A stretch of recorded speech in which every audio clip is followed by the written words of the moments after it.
The Red Sox offseason seems to get worse by the day, and it hit a new low on Tuesday when the Red Sox announced Trevor Story is going to miss some time after undergoing surgery on his elbow. You are Locked On Red Sox, your daily Boston Red Sox podcast. Part of the Locked On Podcast Network, your team every day.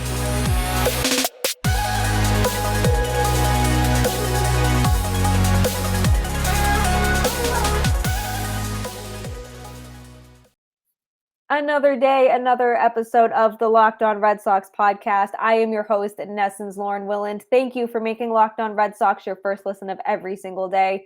I wish I was bringing you better news. That's how I'm going to start this episode. We have been discussing the shortstop position quite a bit this offseason, especially after Xander Bogaerts signed with the San Diego Padres. Many of us thought it was going to be Trevor Story to take over shortstop. He obviously has a lot of experience at that position, but nope. No. The Red Sox said, absolutely not. That's not going to happen. We're going to make this offseason worse for fans by telling you that Trevor Story underwent a procedure on his elbow. And it's going to sideline him potentially 4 to 6 months, potentially longer. We'll talk about a timeline in the second segment of the Locked On Red Sox podcast. And if you're looking at 6 months from January, we're talking probably after the All-Star break. And I wish you could see my show notes right now because it's just when I just banged on the keyboard and it's just a bunch of jumbled letters because I couldn't form thoughts. That's pretty much what my brain was thinking when I saw this news. So the surgery is called an internal bracing procedure of the right ulnar collateral ligament. That's the UCL. That's the Tommy John surgery ligament, but it's not Tommy John surgery. It's basically what ESPN's Jeff Passan called it, a modified Tommy John surgery. So the recovery timeline isn't as long as a regular Tommy John surgery. I know nothing about this surgery. I know nothing about this injury. So if you've had it or you are a medical professional and have some expertise in it, please let me know more about it because the internet can only tell you so much. You can find anything on the internet that can tell you, oh, he'll be back in this kind of time. Oh, never mind. He's going to miss the entire season. So if anyone has experience in this injury, whether it's, like I said, you suffered it or have worked with it, let me know. But oof, wow. So now the Red Sox need a shortstop. And for real this time, we've talked about, oh, maybe they needed a shortstop in this offseason. Maybe they need to trade for one or sign a Jose Iglesias type of shortstop. Now they need it. This is a really, really big need all of a sudden. And maybe you need another second baseman now because Kike Hernandez is capable of playing shortstop, but much like if you pull him out of center field to play second base, you're creating another hole in this lineup. So it's messy right now for the Red Sox, to say the absolute least. So the Red Sox need a shortstop, need a second baseman, and need to give their fans a whole lot of answers, I feel like, because you look back, going back to last season, when they knew Xander Bogaerts was going to hit free agency. And yes, we shouldn't keep opening old wounds, but how bad does not extending him look now? Even worse than it did a week or two ago when he signed, a month ago, whenever it was. This all could have been avoided to a degree had the Red Sox just did what they said they were going to do and re-signed Bogaerts. Yes, there'd still be questions if Bogaerts was the shortstop and Story underwent this surgery, but there'd be more clarity, right? Which the Red Sox do not have a lot of right now.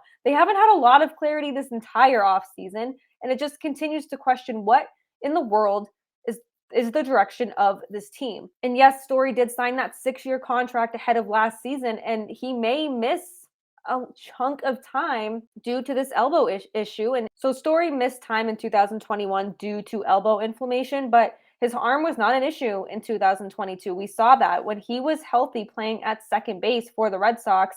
He was very, very good when he was healthy. He did unfortunately miss significant time due to other injuries that had nothing to do with his elbow. He had the wrist fracture, the heel contusion, just an injury-riddled season for Story. He played in 94 games last season. He had 238 with 16 home runs, 66 RBI, a 737 OPS in the first year of his 6-year, $140 million contract. We've talked about how this Red Sox lineup needs power and how Trevor Story could have been one of those X factors to contribute a lot of power to this lineup. This lineup just got a lot weaker without him in it. And I don't know if there's a clear path to what the Red Sox are going to do next. And we've questioned this. We don't know the direction of this team at all. And on December 15th, Chaim Bloom was asked about Trevor Story's arm. We've heard these stories about his arm, the issues, whether he has the arm strength to play at shortstop full time with the Red Sox. And he said, it's certainly something we've talked about and something we're aware of.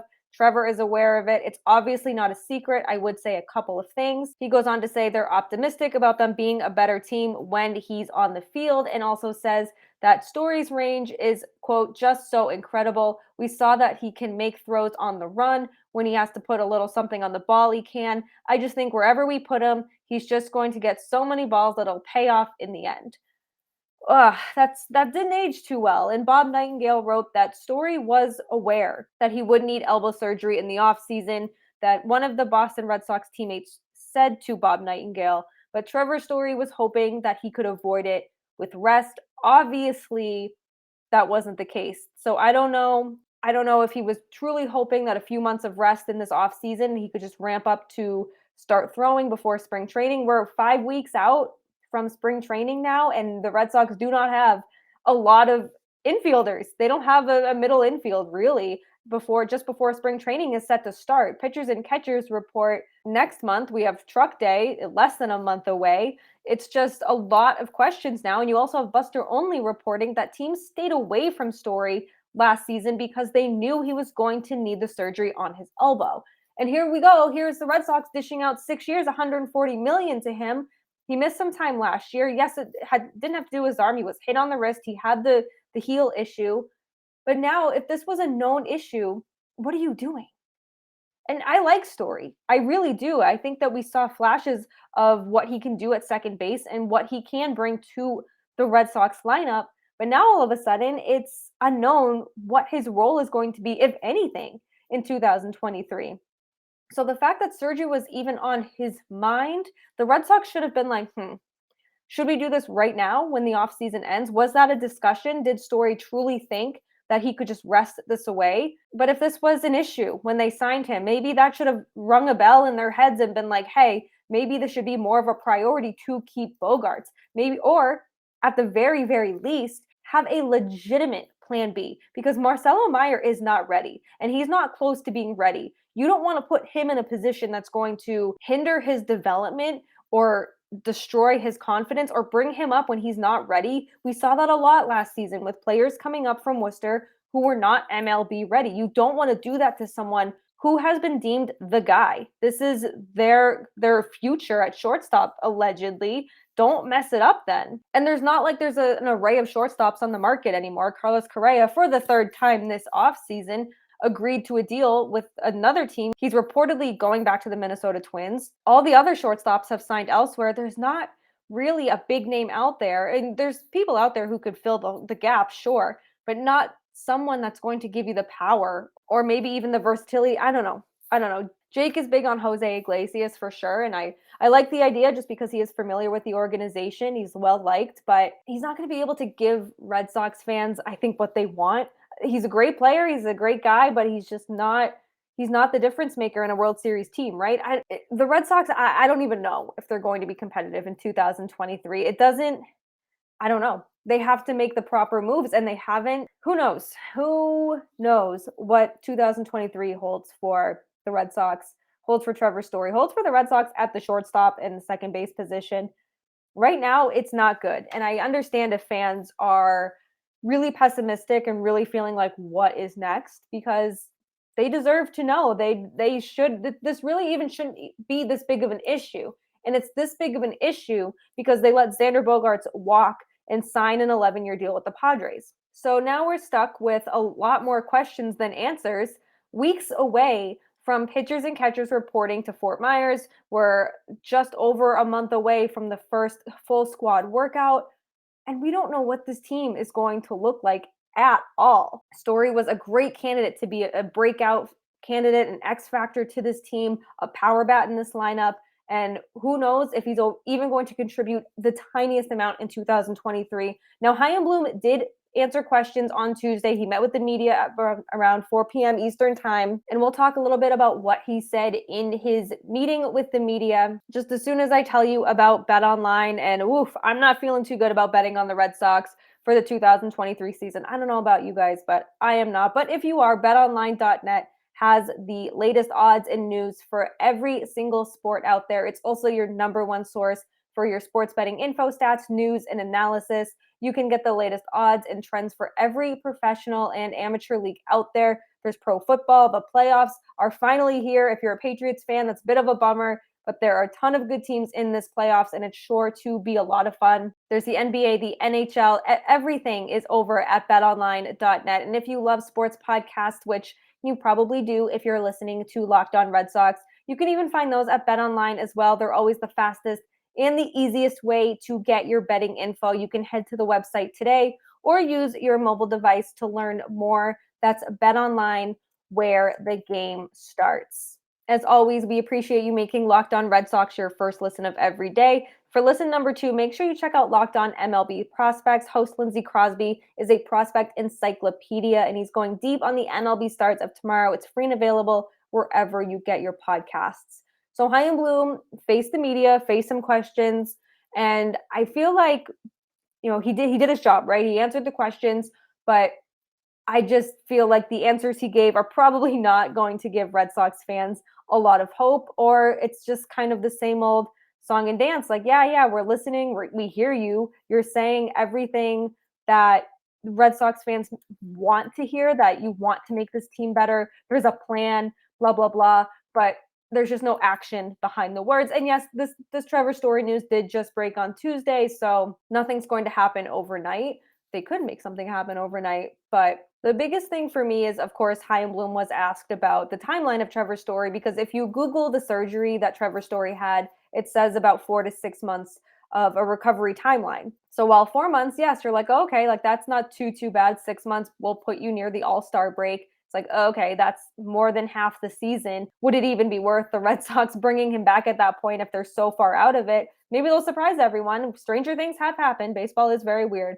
But when Chaim Bloom was asked of the timeline, he said he was not ready to put a timeline on exactly when Story would return, and he did not rule out a return in 2023, but, quote, it's not something at this stage we want to bank on. That's not a ringing endorsement of, yes, he'll be back. I don't know if there was any sort of complication. I don't know if they are expecting some sort of setback. I don't know if it's the type of surgery, his age, the position he plays. I don't know. But Chaim Bloom said that while Trevor Story was ramping up his throwing, he experienced pain in his elbow, and that was just before Christmas. And he also noted that it was not something that they contemplated at the end of the season.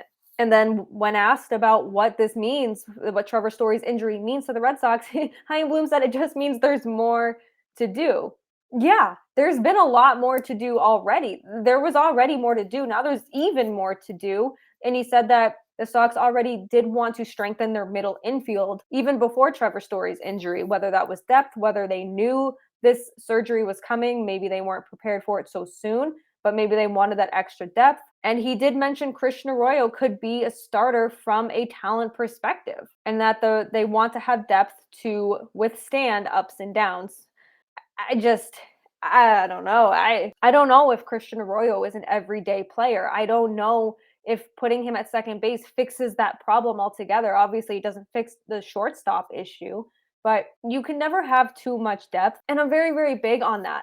But you can't just put together a ton of depth pieces and hope for a miracle and hope for a good team. And Chaim Bloom did confirm that Trevor Story was preparing to play shortstop after Bogaerts left in the offseason. So it's unclear what the Red Sox next move is. I mean, the biggest thing probably will be a trade, just because of the free agents who are left on the market and who could help the Red Sox. And he did mention that they're going to continue to look at starting pitching targets. But now I feel like all of a sudden the starting pitching hasn't become so much of an issue as getting a legitimate shortstop in this lineup. You don't want to send someone out there who hasn't played or has very little experience. And I know first base is a different position from shortstop, but I just keep thinking of Christian Arroyo playing first base. I think of Franchi Cordero. I think of every person they've put at first base that has not played there, they're like, oh, well, we'll experiment with this. And it just hasn't worked. No more experiments 2023. So not good news for the Red Sox at all, especially when it comes to Trevor Story. Of course, it just adds more question marks, more holes to this lineup, and maybe more reason for Red Sox fans to be down on this team. And, Jake and I did do an episode about players to be excited for. I do believe Trevor Story was one of them. But looking back on that episode, it's only about a week, 10 days old. It's like, wow, this team keeps you on your toes in the worst way possible. And there are moves to be made. There certainly are. But the Red Sox need to stop talking and start doing, because they are just losing their fans' hope more and more by the day. I don't know how much hope some of these fans have left. I know some of our commenters here on YouTube still seem optimistic at times, who constantly keep the faith, keep that positivity going. And I'm an optimistic person. I'm always trying to see the bright side, the light at the end of the tunnel. And I was starting to see a little bit of it with this Red Sox team. Not that they were going to be a postseason team or that they were going to be World Series favorites by any means, but this team is in trouble now. There's no one immediately ready in the Red Sox system to take over shortstop on a full-time position. Hell, not even a part-time position at this point. So there's a lot of work to be done. Chaim Bloom said that, but we've heard him say so many things. And the only thing that's really come up that he's said he would do is the Rafael Devers extension. And that's all of a sudden just become almost a distant memory. They have not officially announced the deal yet. So maybe this week we'll get that, maybe get some good news, get some good Rafi quotes and start laughing a little bit, and laughing for good reason, and not laughing about how this team continues to put themselves in these kinds of situations. So all of a sudden, the middle infield looks very, very mysterious for the Red Sox, because now what? Now what? Because I don't know. I don't have the answers. I wish I did. I wish I had a crystal ball that I could see and just be like, listen, it's going to be okay. It's going to be a rough 2023. We'll get through it. But we're on to 2024. I hate saying that in January. I mean, that's not my mindset right now. But the Red Sox really, really need to work fast right now and get something done if they really want to kind of shore up that middle infield and figure out what they want to do for 2023, especially if they lose Story even if they lose them for 6 months, you still need to figure that out. That is a big chunk of time without who you expected to be your starting shortstop. And especially if he is out for 7, 8, the entire year, then yeah, you need to figure this out immediately. And maybe some of that timeline is they want to see how he is 4 weeks after surgery, 10 days after surgery, see if there's any swelling, any setback, or anything like that would set his original timeline, or the Google original timeline, not the team original timeline, the Google original timeline of 4 to 6 months. Maybe it could even be before. Listen, we've seen the Bruins and their training staff do amazing things with their players this year, get them back well ahead of schedule from major surgeries. Brad Marchand came back about a month early from double hip surgery, Charlie McAvoy, Matt Grzelcyk. So I have faith that if all goes well, that maybe Trevor Story can come back a little bit earlier too. Just got to try to keep the faith, right? It's not easy. Right now, it's not fun, but let's hope that there will be some good news coming out of this week, whether that's just the Red Sox announcing Devers' extension and making it official. And we know that something has to be done, right? Someone has to come in to this team, probably an outside option, to fill that shortstop and or second base position. Who knows? But whichever way the wind blows, we will keep you updated right here on Locked On Red Sox. Thank you for making Locked On Red Sox your first listen of every single day. Please rate, review, and subscribe to Locked On Red Sox right here on YouTube, Apple, Spotify. Wherever you get your podcast is where you can find us. You can also find us on Twitter at LO_Red Sox, Jake at Jake Iggy, and then me, Lauren, 3 Laws, Lauren with 4 R's. Don't forget to check out all the other shows across the Locked On network. Locked On Twins, they're having a good time now with Carlos Correa on their team. Locked On Yankees, Locked On Astros. Everyone does such a great job bringing you baseball content, even in the off season. And we're going to be doing the same. Good, bad, ugly, happy, no matter what. We are here to bring you the Boston Red Sox news. And now that you've made Locked On Red Sox your first listen, head on over to Locked On MLB Prospects to make it listen number 2, because Lindsey Crosby is a prospect encyclopedia. He's been on our show a few times. He knows the prospects inside and out, and he's going deep on the stars of tomorrow. It's free and available wherever you get your podcasts. We will be back later this week and next week as well, as we continue to bring you off-season content. We're going to end the show how we always do. Even though the Red Sox are not making anyone happy right now, we're going to keep the tradition alive, end it by saying, let's go Red Sox.